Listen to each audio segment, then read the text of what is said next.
ما زلنا في التعليقات على ملحة الإعراب فوصلنا إلى باب الأمر. Donc nous sommes toujours dans le commentaire du poème Mulhatu al-I'rab de l'imam al-Hariri rahimahullah. Et nous sommes arrivés à la porte du verbe à l'impératif Babu al-Amri. Donc al-Amr ta'rifuhu طلب حدث هو طلب حدث في المستقبل هو الطلب. Donc ce qu'ils disent dans l'explication, dans la définition du verbe à l'impératif, c'est que c'est une demande d'action dans le futur. Donc il dit ici dans le poème Al-Amru mabniyun ala sukuni. Donc ici il soulève une porte qui nous informe que le verbe à l'impératif est mabni ala sukun. Il porte toujours la sukun à la fin du verbe. Et ceci dans le cas où le verbe à l'impératif est, ou plutôt comporte des lettres saines, c'est-à-dire qu'il n'a pas de harf illah à la fin. Il n'est pas mu'tal al-akhir, c'est-à-dire qu'il ne finit pas par un alif maqsoura, ou bien il ne finit pas par un waw, ou bien il ne finit pas par un ya. Donc dans le cas où c'est un fi'l qui possède une lettre saine en dernière, comme par exemple, lui il donne l'exemple de ihdar. Donc ihdar, il y a un ra à la fin, donc il va être mabni ala as-sukun, il va avoir un sukun.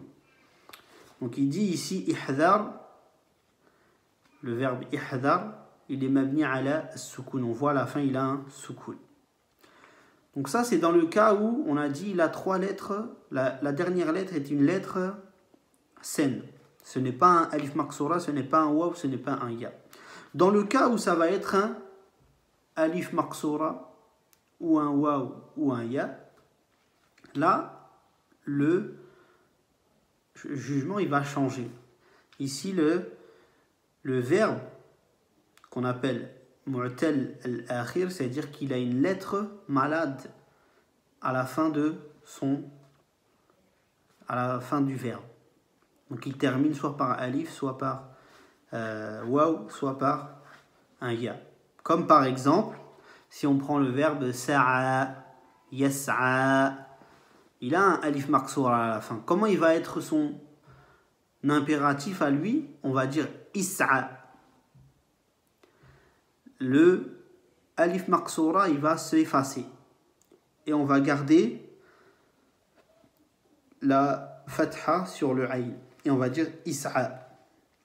Si c'est un verbe comme da'a, yad'u, donc il finit par un waw quand il est au mudari', c'est-à-dire au présent, il va s'effacer le waw. Et on va dire ud'u avec une damma sur le ayn.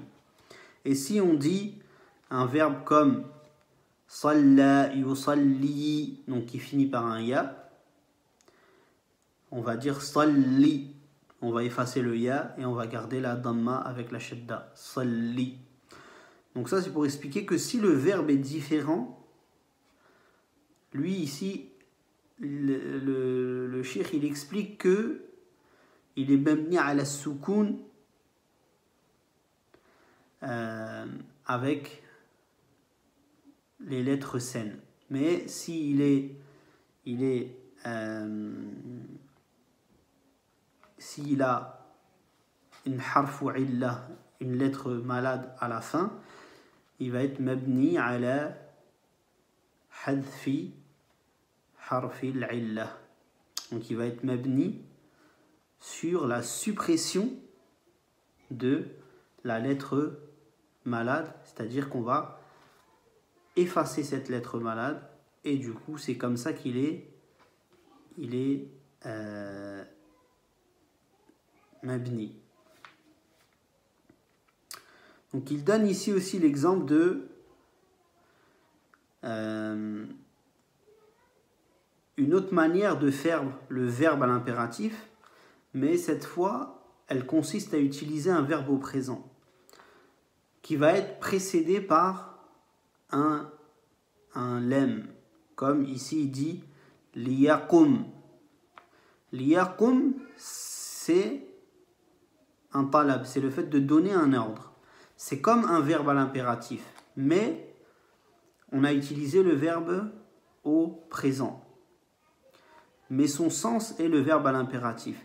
Donc lui ici, il l'explique parce qu'il le fait rentrer dans le sens de l'impératif, et il nous explique que si on a ce genre de verbe, là aussi, ça va être considéré comme un impératif, comme liyakum, al-roulam, et al-roulam ici, on dit que se lève le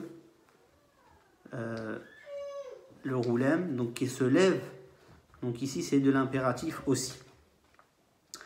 Maintenant, il nous explique qu'il y a, si il est suivi de alif, ou bien si après le verbe à l'impératif qui porte une soukoun, il y a alif et lem, on devra mettre une kasra. Donc qu'est-ce qu'il nous explique ici? C'est que lorsqu'il y a iltiqa as-sakinayn, c'est lorsque deux soukoun se suivent. Deux lettres qui n'ont pas de son, qui n'ont pas de harakat, c'est ni ou, ni a, ni i, ni an, ni un, ni in, c'est des soukoun. D'accord? Ici, on va devoir sortir de la règle, parce que la règle dit qu'on n'a pas le droit d'avoir deux soukoun de suite dans la langue arabe. Du coup, il va falloir qu'on sorte de cette règle qui est interdite. On va devoir sortir de celle-ci pour pouvoir être en accord avec la langue arabe. Et comment on va sortir de cette interdiction? On va ajouter une kasra au verbe à l'impératif. Comme ici, on va dire ihdar, par exemple. Je vais dire ihdar, et si je mets ashar après, je vais dire ihdarish-shar. D'accord? On va mettre une kasra à la place de la soukoun. Mais ici, c'est pour sortir de la règle qui dit qu'on n'a pas le droit d'avoir deux soukoun de suite. D'accord? Et non pas parce qu'il a vraiment une soukoun. Et du coup, il est quand même mabni ala soukoun. Il a quand même une soukoun, le verbe à l'impératif. C'est juste que on sort de l'interdiction en rajoutant cette kasra. D'accord? Pareil, lui il dit ici liyaqumil roulamu. Il a mis aussi une kasra au verbe liyaqumi. Donc, c'est pour sortir aussi de cette interdiction.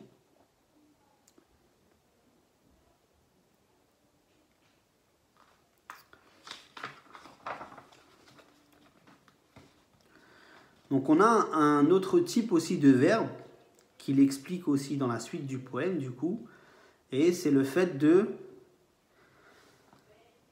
d'avoir un fi'l adjwaf. Qu'est-ce que c'est un fi'l adjwaf? Ça vient de l'jaouf, al-jaouf qui est le centre, le ventre. Ici c'est le fait d'avoir en son sein, donc en son milieu, une lettre malade. On a dit les lettres malades c'est al-alif maqsoura, donc al-alif, al-waw ou bien al-ya. D'accord? Ici, on va prendre un exemple comme le verbe qu'il a donné, c'est khafa.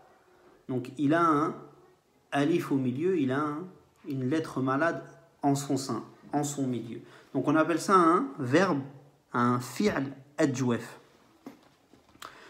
Donc celui-ci, comment on va faire son impératif? Donc il nous l'explique dans le poème. Il nous dit que si on a un verbe de type khafa, son impératif ça sera khaf.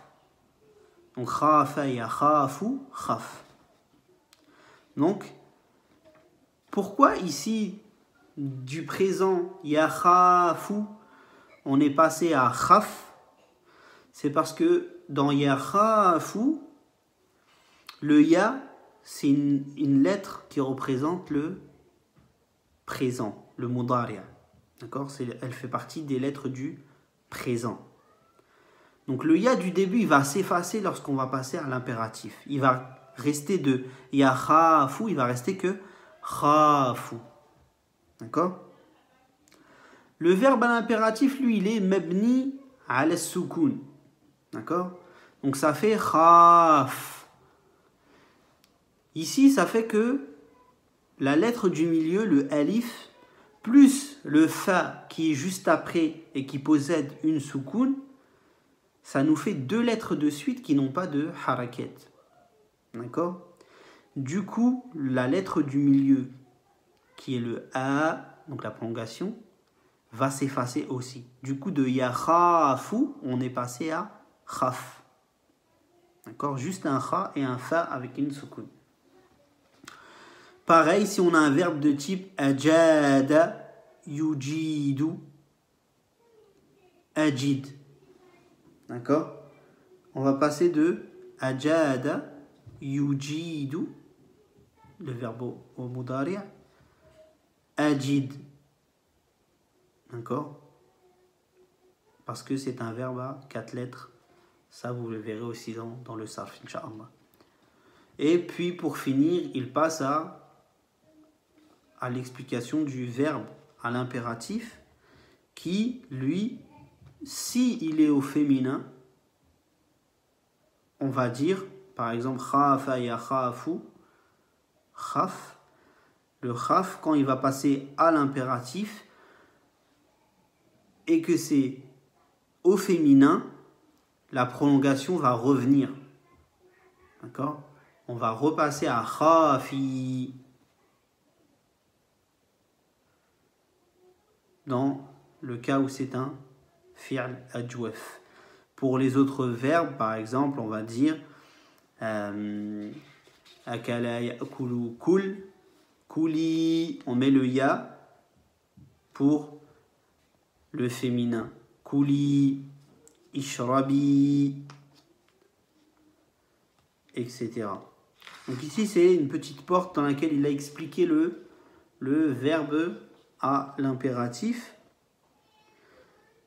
Nous, on avait déjà expliqué dans le cours d'avant le verbe au passé et il fallait qu'on finisse aujourd'hui le verbe à l'impératif qui est une porte très rapide.